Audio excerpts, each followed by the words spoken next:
We began to touch on the subject of death and the afterlife at the end of last week's lesson, because since about the 4th century AD, you see, Christianity has worked kind of backwards by taking what was revealed in the New Testament and then trying to read it backwards into the Old Testament. We tend then to read some of the Old Testament writings and say that the words they used were referring to heaven or to hell, even though those actual words weren't employed.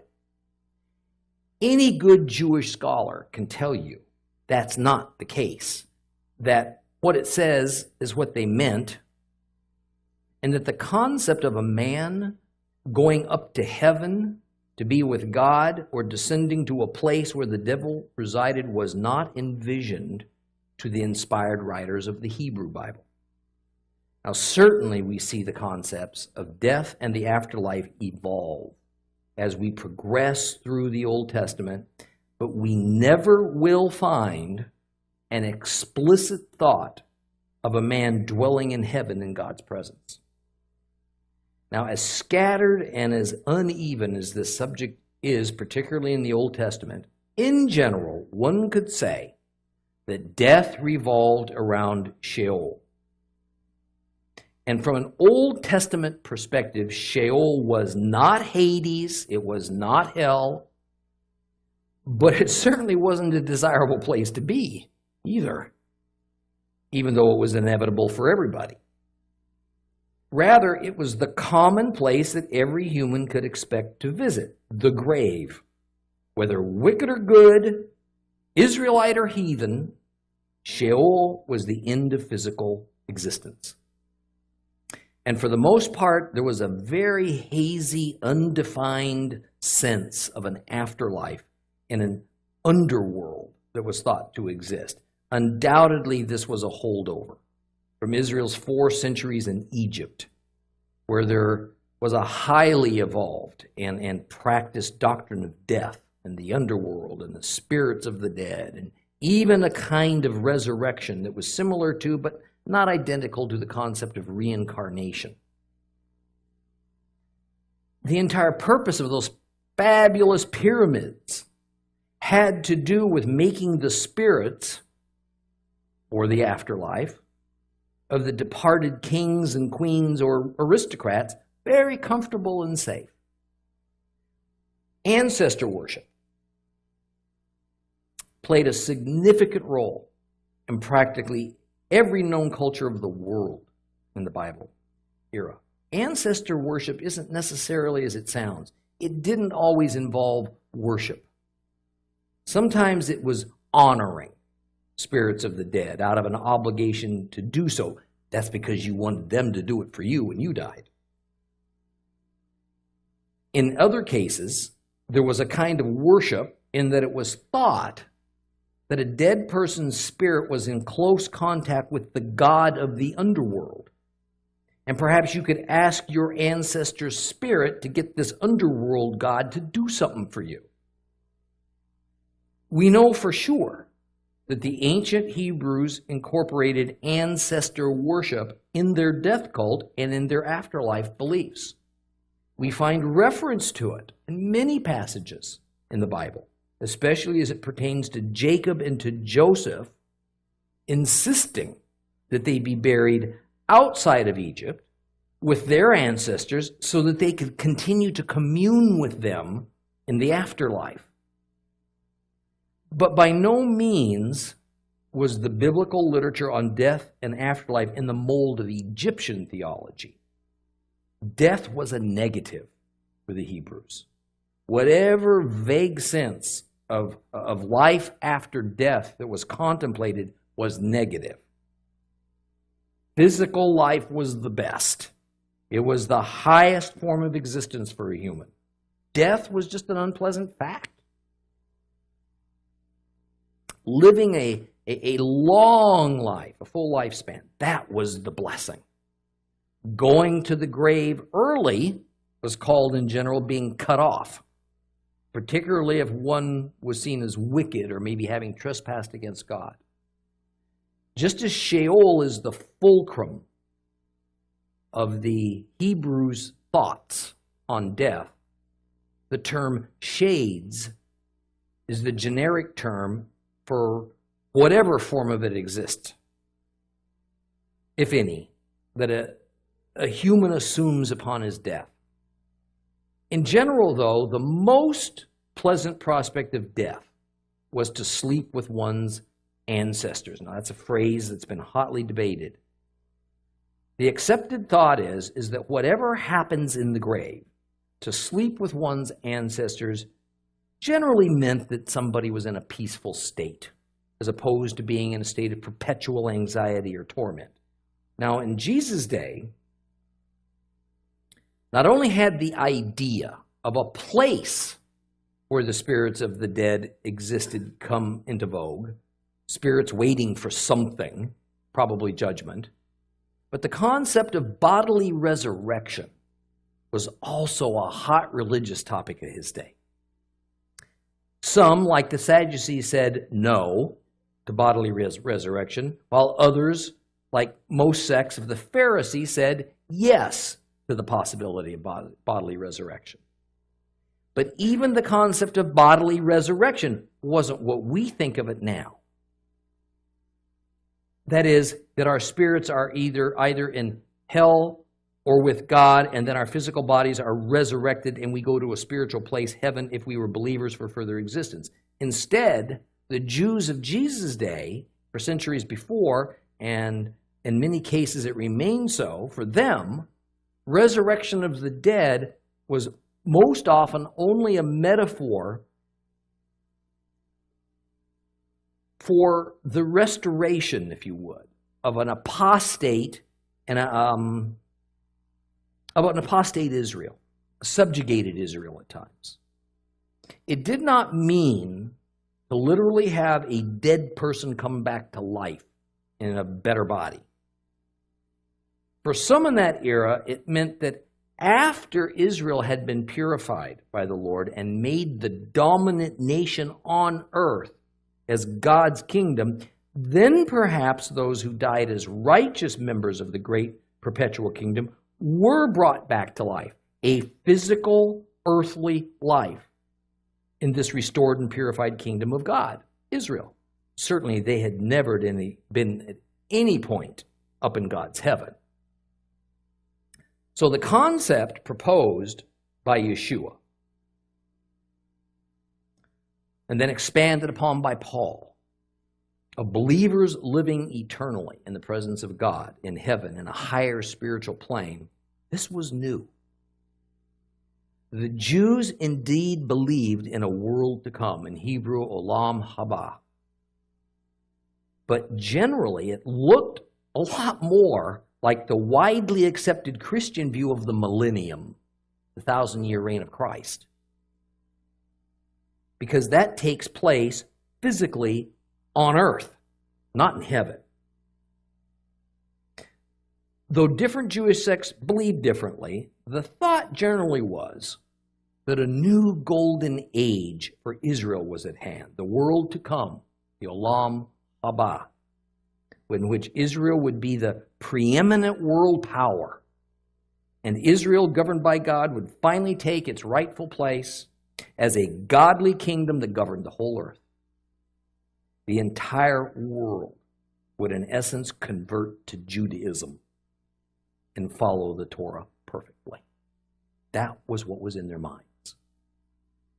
But the thought that the spirit of a man could live in God's heavenly dwelling place was not there till the advent of Yeshua. In fact, the idea that a man, whom at best is so impure and unrighteous and sinful, could be allowed into God's heaven, and his very presence would be there, was anywhere from laughable to blasphemous. They just couldn't accept that. And of course, that concept was forthrightly rejected by the bulk of the most learned Jews.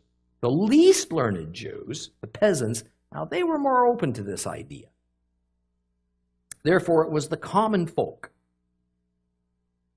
who came to Christ in droves, and the highly educated who, but for a handful, shunned him. The bottom line as concerns our study of Leviticus is that whether ghosts existed or not, one was not trying to have contact. One was not to try to have contact with them. And most Israelites believed, by the way, that they did exist.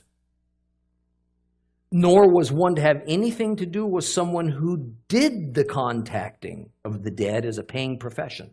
That was a major no-no. My best take on this is that God was not saying that the spirits of the dead, of dead people could actually be contacted.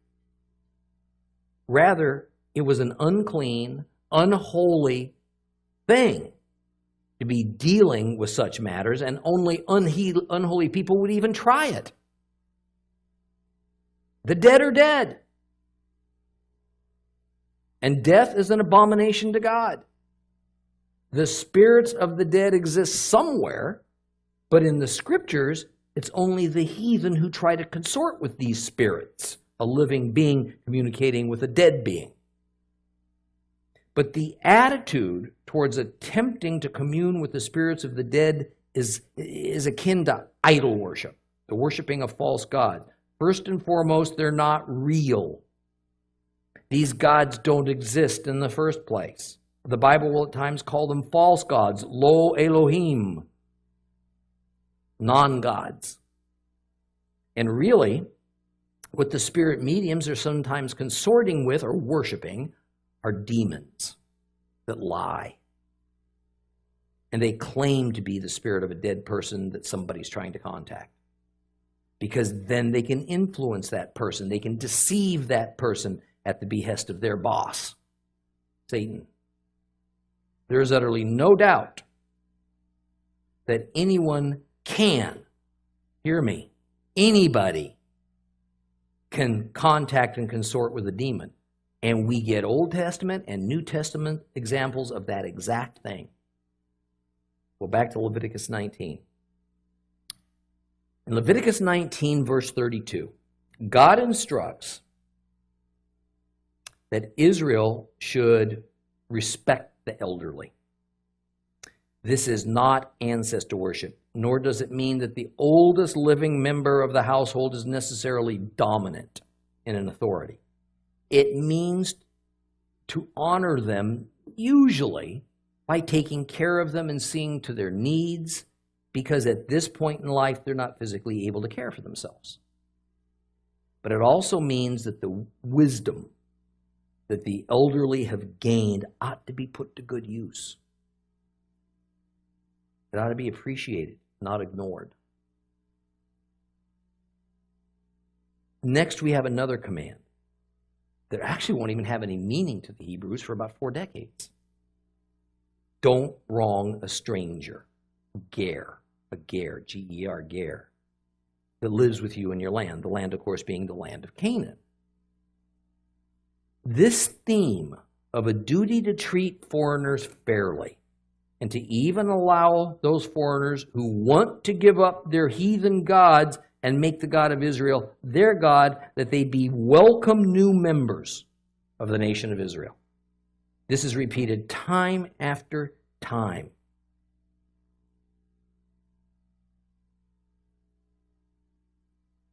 To join Israel in the time of Yeshua forward meant to join Israel more in a spiritual sense, not a physical sense. So there was a big change. To join in the covenants made between God and Israel, you had to accept Yeshua. You had to be grafted in. To join in the heavenly ideal of Israel, a nation of people devoted to Jehovah, we get the formula for it in Romans 11. And Paul explains how Gentiles who have faith in Christ are grafted in to Israel. It's a term we talk about all the time as Christians. But it's still in a spiritual, not a physical sense. Alongside Israel not in place of Israel, as the younger brother of Israel, not suddenly Israel's elder. Not only that, but the reason Israel is to do this, to accept a foreigner who wants to accept the God of Israel, is yet another admonition by God to love him, that neighbor, as you love yourself. We've heard that before. And Israel shouldn't have a hard time identifying with a foreigner who wants to be among them because, as it says at the end of Leviticus 19, verse 34, because you were foreigners in the land of Egypt. So you ought to understand this.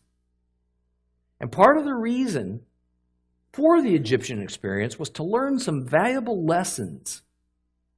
And one of those lessons was, these foreigners are valuable in God's eyes. He loves them. So you're to love them. Verses 35 and 36 tell the Israelites they're not to cheat one another, or should they cheat foreigners in doing business. That's a little bit different from what Islam says, isn't it?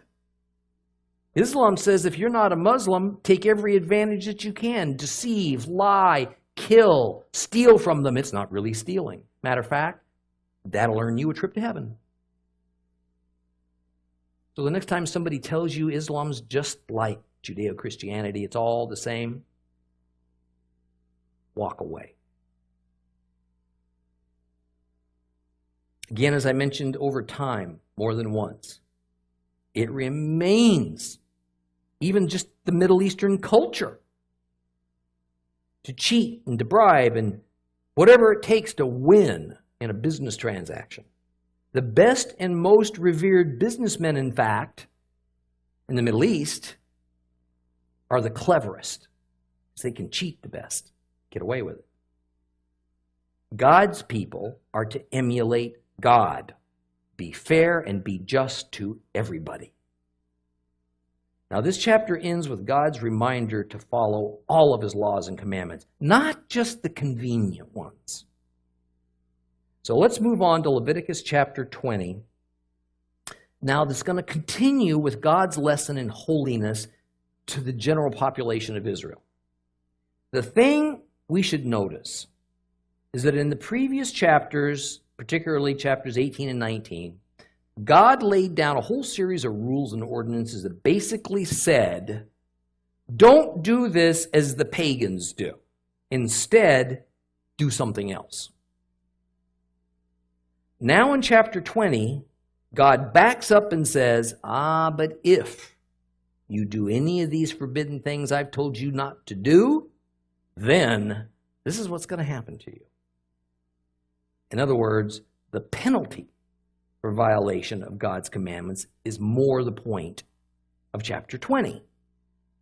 And just as in modern civil society, where we can determine the level of seriousness that a particular culture assigns to a particular moral failure by means of the nature and severity of the punishment that's meted out for it, so we can see which crimes against God that he sees as most offensive to him.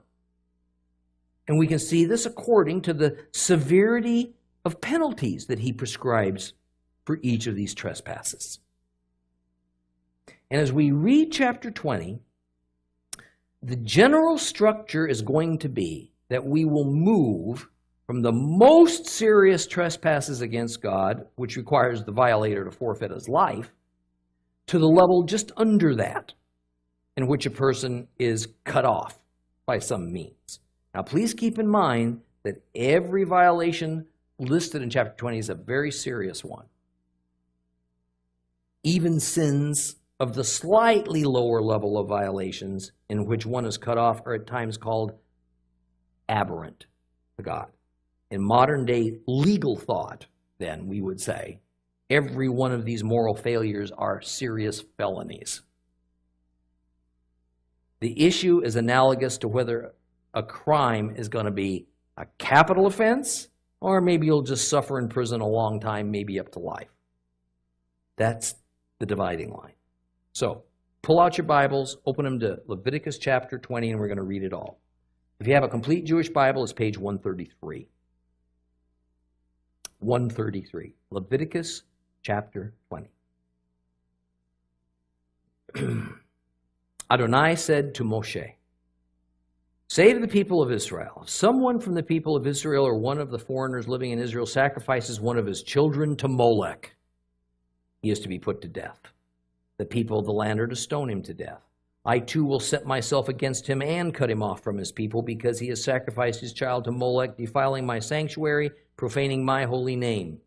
If the people of the land look the other way, when that man sacrifices his child to Molech and fail to put him to death, then I myself will set myself against him, his family, and everyone who follows him to go fornicating after Molech, and cut them off from their people.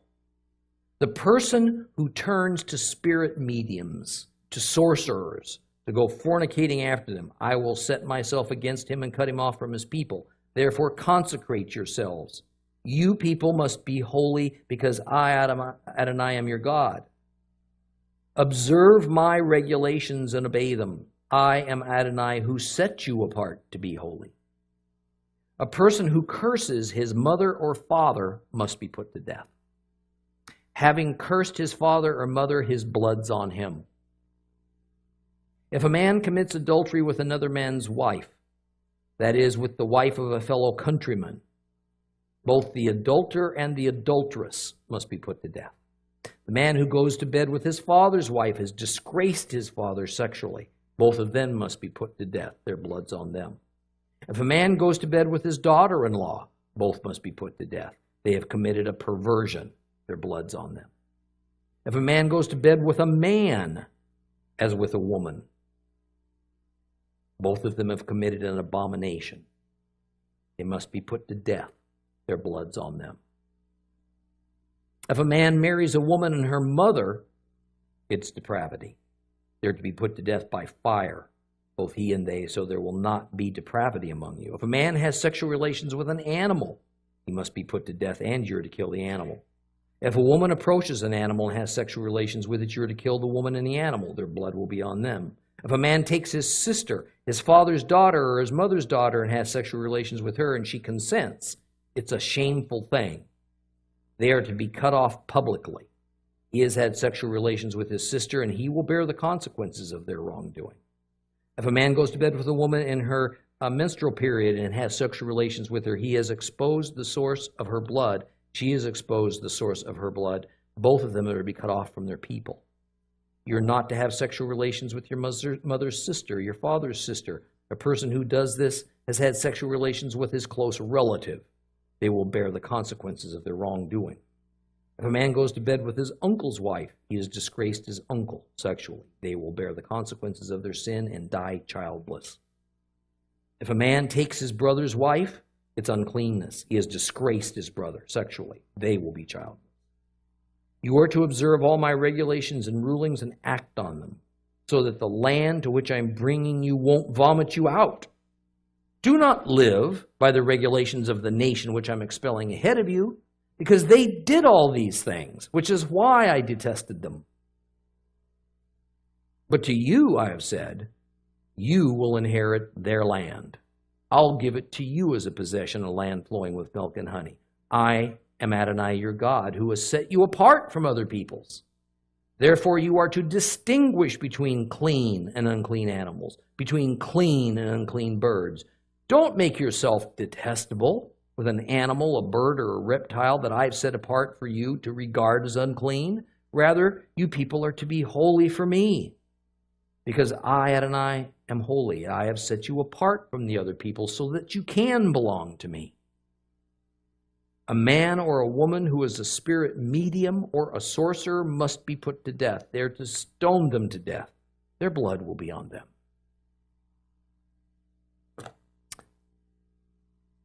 Now I'm going to focus on some important principles brought up here in chapter 20, because we've already thoroughly studied the meaning of most of these sinful acts discussed in these verses. Now, I'm just probably going to be on my soapbox a little bit more today than usual. That's possible. And the reason is that these principles are so visible in our modern lives. So buckle up.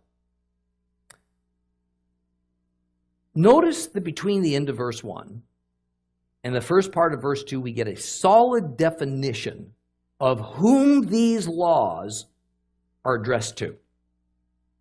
And it is anyone from among the Israelites, including any stranger living among them.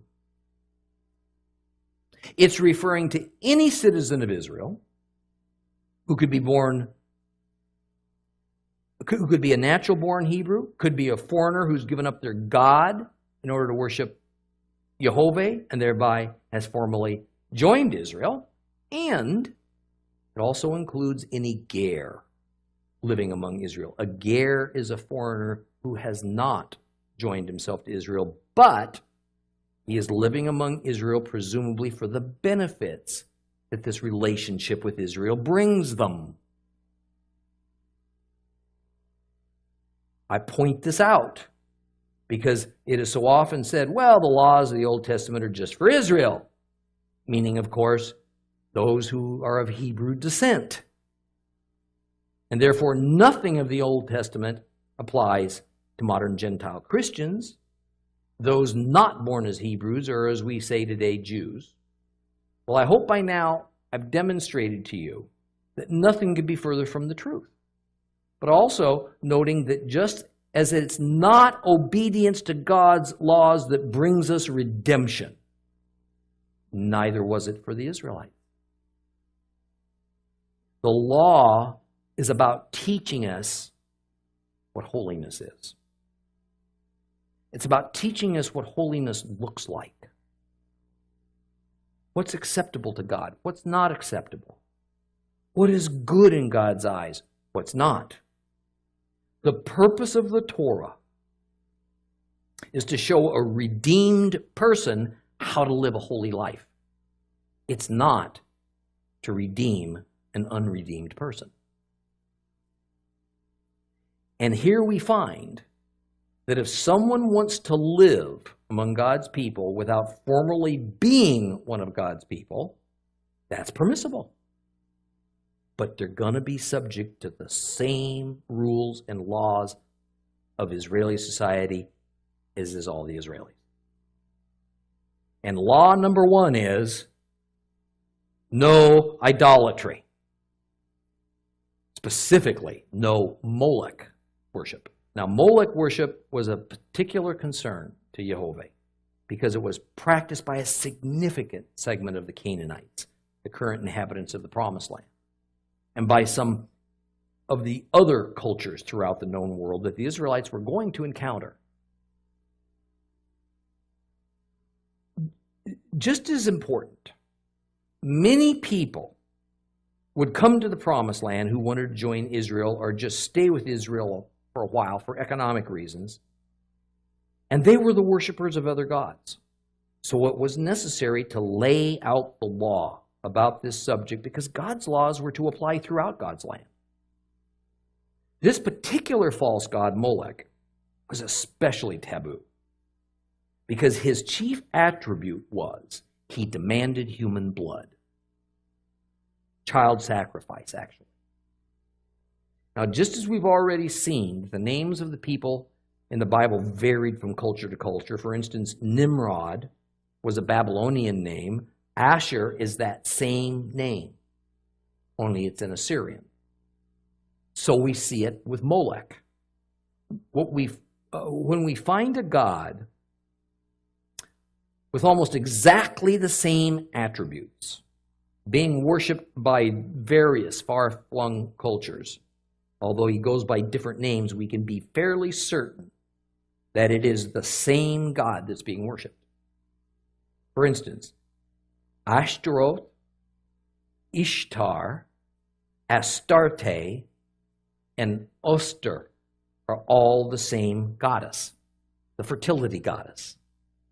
Just the language of the culture where she's worshipped is different. And by the way, This goddess's name eventually gained another name, an Anglo-Saxon name in a different language that's very familiar to us. Easter. That's right. That's exactly where we got the name for that Christian holiday. Now, Molech was a high deity, a chief god, an El.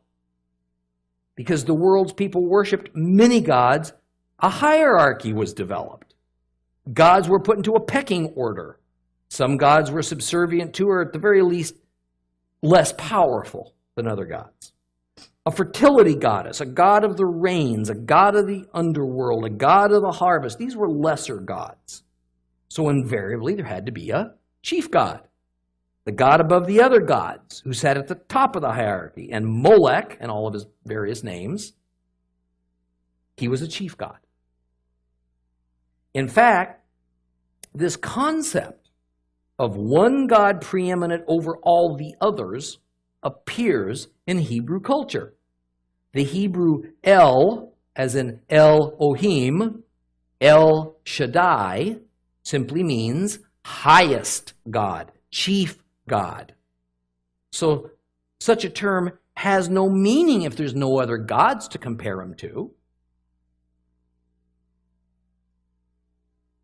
And El, is a language cognate of the Akkadian Il, which also means highest God. And when we see phrases that we mouth in our Bibles like Lord of Lords, God above all gods, we all say it. King of Kings.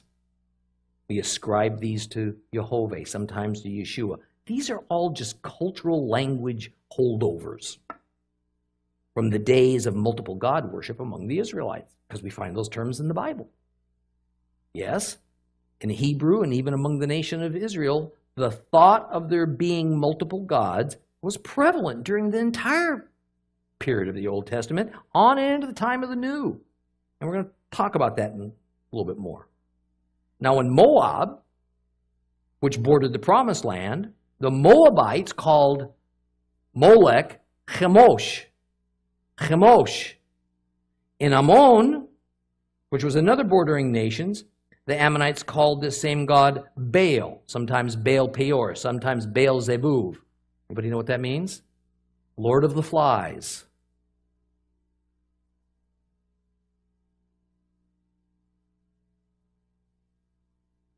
We first heard Molech's name in Leviticus 18. You find it again now in Leviticus 20. But in one language or another, his name is going to be repeated all throughout the Tanakh, the Old Testament. And we're going to see several terms and phrases about just what it was that Molech demanded of his followers, especially as concerns their children. And we're going to see that terms like handed over, devoted to, offered up. We're going to see a few other terms like that. And at one point it was thought that only one or two of those terms actually indicated the most extreme version of child involvement for Molech. Of course, was killing the child and turning that child over to Molech. The idea was that the other forms of offering children to Molech simply meant that perhaps the child was dedicated to Molech. You know, like we have baby dedications in some churches today. That is, so it was kind of benign. I mean, it was heathen, but it was benign.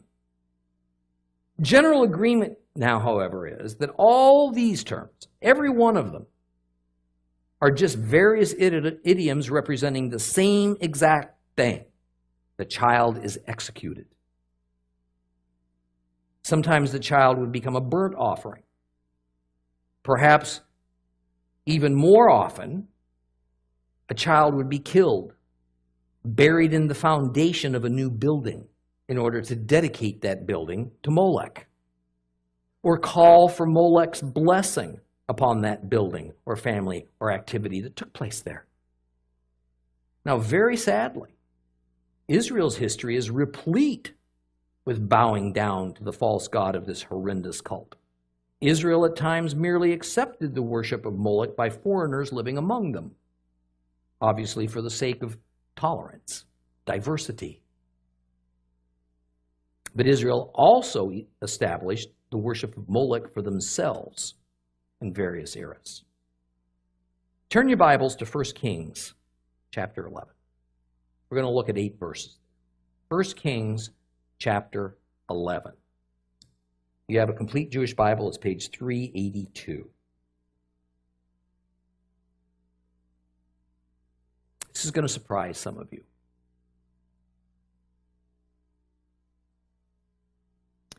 King Shlomo, King Solomon, loved many foreign women, besides the daughter of Pharaoh. There were women from the Moabites, the Ammonites, the Edomites, the Sidonites, and the Hittites, nations about which Adonai had said to the people of Israel, "You are not to go among them, or they among you, because they'll turn your hearts away towards their gods." But Solomon was deeply attached to them by his love. He had 700 wives, all princesses, 300 concubines, and his wives turned his heart away. For when Solomon became old, his wives turned his heart away towards other gods, so that he was not wholehearted with Adonai, his God, as David, his father, had been. For Solomon followed Ashtoreth, the goddess of the Sidonites, Milcom, the abomination of the Ammonites. Thus Solomon did what was evil in Adonai's view. He did not fully follow Adonai as David his father had done. Shlomo built a high place for Chemosh, the abomination of Moab, on the hill in front of Jerusalem. Another for Molech, the abomination of the people of Ammon. This is what he did for all of his foreign wives, who then offered and sacrificed to their gods. King Solomon built high places, altars of sacrifice to serve a whole litany of pagan gods, including Molech. He participated in the worship of a long list of the most detestable false gods. And he allowed his family. He encouraged his people to do the same thing. It's not that he necessarily believed in all these gods, but at least he thought it politically advantageous to show that he had great understanding towards those in his kingdom who didn't believe as he believed. Not only that, he says he did it in love. His motive was love. Now, does that shock you a little bit? It oughta. I mean, I've had more than one angry person come up to me after a class, after a meeting, and say, "I'm so terribly wrong about my teaching that the great King Solomon would worship another god." I mean, how could a Bible hero, who's credited with writing 3 inspired books of the Bible, one of them Proverbs, which is likely the most read of any of the Old Testament scriptures, at least by the church, how could a man of God like this be accused of worshiping other gods? Well, here it is, straightforward in all of its ugly truth. Solomon, the builder of the first temple, worshiped Jehovah, all right, but he also eventually honored other gods, largely, we're told, to satisfy his many foreign wives. Now, just so you understand, the reason Solomon married all those women was to create political alliances. That was the way an alliance with another nation was created in that era. Each wife represented another alliance with another nation. What makes it doubly troubling is that it wasn't as though Solomon began his life as a pagan, and then we have a happy ending of his disavowing those heathen gods and worshiping only the God of Israel. No, he was raised under Levitical law. He knew about all this. The scriptures paint a picture of a man who lapsed in and out of his desire for these other gods.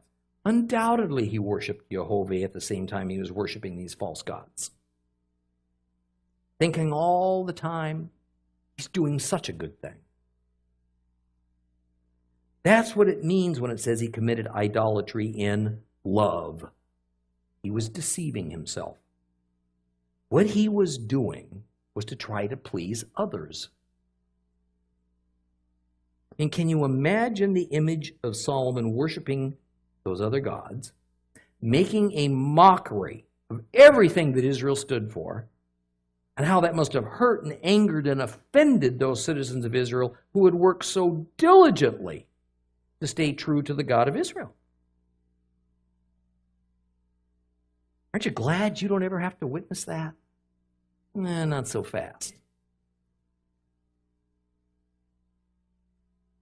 To my dying day, I will never forget the sickening picture of President Bush shortly after 9/11 standing in a mosque in a ceremony transmitted around the world declaring that Allah was good. Allah was God. Allah was the same God as the Christians and the Jews. And that Islam is a valid and true and wonderful, peaceful religion to be favorably compared with the religion of the Bible. After about 20 years, King Solomon did essentially the same thing. And his country fell into civil war and it disintegrated, not to appear again for 3,000 years. Now, I'm not in the business of making predictions. The Lord has never seen fit to tell me of his plans beyond what's there in the scriptures. But explain to me how it is that the elected leader of our nation, who professes on the one hand that Jesus is Lord, can on the other hand say that a false God is also Lord, and there not be any reaction from God. Folks, we've all felt we're on some slippery precipice. And I'm not sure that there can be a much more serious offense against the Lord made on behalf of a nation than the one I just reminded you of. One that most of us witnessed as it happened. This isn't conjecture. I saw it. Many of you saw it. I see all the shaking heads out there. And to top it all off, this nation's leaders are using their power currently to try to dislodge Israel from major portions of their promised land, even from the Temple Mount, and say it's being done in love and for the cause of peace. Most of Christianity's just blown it off as a political leader of a nation being political. And it has nothing to do with anything more than that. That it's okay to call on their nation to join with pagans to worship their God if it's done in the name of love and peace. Well, it wasn't okay when Solomon did it. I don't think it's okay now. I mean, have you ever done something in love that was completely against God's scriptures because you thought it was so compassionate and merciful at the time? And honestly believing that the law of love overrides all of God's commands and ordinances? Even believing that Yeshua, the author of the Word, the Torah, has told us that we're to disregard the very principles he's laid down in the Torah in exchange for moving in whatever directions our hearts lead us. The Bible says following our hearts is typically the wrong thing to do. Jeremiah 17:9 through 10. The heart is more deceitful than anything else and mortally sick. Who can fathom it? I, Adonai, search the heart. I test inner motivations. in order to give everyone what his actions and his conduct deserves. But it eventually got even worse for Israel. Kings Manasseh and then Ammon, kings of Judah in the years leading up to the fall of Jerusalem to the Babylonians, instituted Molech worship under pain of death for all those Israelites who refused to worship him.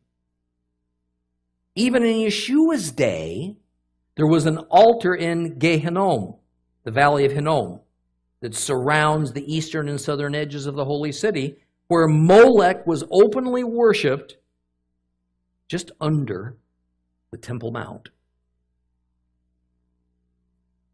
Children were burned to death in honor of this god. Is it any wonder that God made the promised land vomit Israel out of it on more than one occasion?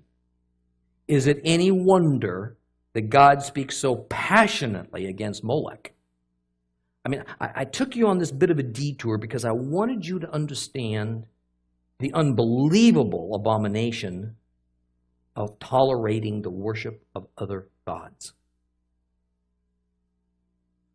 How cancerous the cult of Molech was, and that Israel became infected by it to one degree or another at all times because they refused to take the necessary action as prescribed by God to stamp it out. I also took you on this detour because it demonstrates how easy it is to sincerely believe we are worshiping the one true God at the same moment we're blind to the idolatry that is rampant in our own lives because it serves some useful purpose for us. How easy it is for the Church of Jesus Christ to honestly believe that we are true only to Him when it is so corrupted by the desire for power and position and money, and not wanting to be ostracized by the world, that there's almost no limits to how far we'll go in order to be inclusive, how far we'll go in order to grow our congregations and to prosper. This is why the word tolerant needs to be eradicated from our vocabulary. Harmony and unity at any price, tolerance and appeasement, these have become virtues in our day. They're not. They're cowardice. They're rebellion. They're sin against the Lord. It's choosing to be against God. But let's be clear. Molech wasn't real. No matter how sincere and how dedicated his believers were, that they would take their toddlers and throw them into a burning fire for the sake of the Molech cult. Molech was just man's evil inclination being led by that wicked Pied Piper, Satan. There's no Molech. Molech is really an ideal, a brainchild of mankind's fallen nature. And the idea was that if the worshipers of Molech sacrificed some of their children, in return, they'd be blessed with prosperity. Because that was almost always the point of those child sacrifices. I think you know where I'm heading. What kind of pastor would I be if I didn't tell you the truth? For the most part, abortion is just modern-day child sacrifice.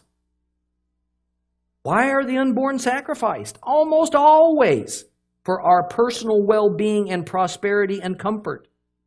The doctor says, well, maybe there's a defect here. Boy, we better get rid of it because it could be costly, it could be troublesome, it could be heartbreaking.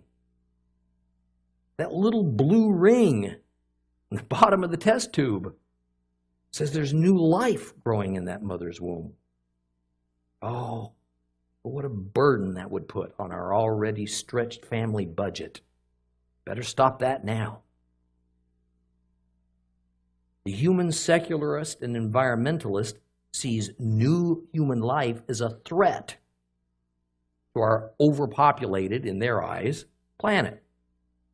So in essence, it's the kind and compassionate thing to do, to get rid of it. This is the essence of Molech worship. There's no disguising it. And the penalty for worshiping Molech, or better, the ideal of Molech, as verse 2 of Leviticus 20 says, is death. Not the death of the victim, our death. All those who would commit the act, all those who would tolerate it. Now, verse 3 prescribes stoning as the means of execution for the person among Israel, stranger or citizen, who worships Molech. And further, it says just who is going to do the executing. It's going to be the Am Haaretz, the people of the land, ordinary Israelite citizens. This is not talking about vigilante justice. It's talking about duly appointed people that have been designated for this task. But they weren't the elders. They weren't the tribal leaders. They weren't the chieftains. They weren't the priests. They weren't even members of the court. They were just low-level leaders who had some kind of voice in ordinary community affairs. Why stone these people? Why not shoot them with some arrows, stab them with a knife, cut their heads off? It's hard to know for sure, but most scholarly thought is that those other methods typically required only one or two executioners. Let me tell you something about stoning. It required a lot of people. The idea was of communal participation in the execution, thereby communal acknowledgement of the wrongness of this crime, that they didn't want it among them, so they were actively participating to eradicate it. That's the idea. I agree with that. The idea is, frankly, the execution shouldn't be quick and painless. It ought to be brutal and bloody. It ought to be pretty scary. And from it, Israel should learn that even if their hearts wanted to follow Molech, they're not going to do it for fear of the consequences of it. Then in verse 3 is laid down another principle. Death can be of a twofold nature, physical and spiritual. This is one of those verses that the English kind of misses the mark because it's explaining that even beyond this dual aspect of death, spiritual and physical, there's also the matter that if the people will not do their duty and prosecute a Molech worshiper, the person still doesn't escape because God will cut them off in His way and His time. Now, we've talked about the term cut off, or in Hebrew, karet. And as a reminder, it's really a complex term. It can mean a whole range of things, from dying short of a normal lifespan to being excommunicated from the nation of Israel and therefore from God. It can mean a consequence that comes out in a later generation of that family. It can mean out-and-out execution. It could mean immediate death directly at the hand of God. That happened to Nadav and Abihu, sons of the high priest, Aaron. But underlying it all is that karet, the penalty of being cut off, is divine retribution. Its origination is not from a civil court. We're going to continue in this chapter next week. So if you would please stand.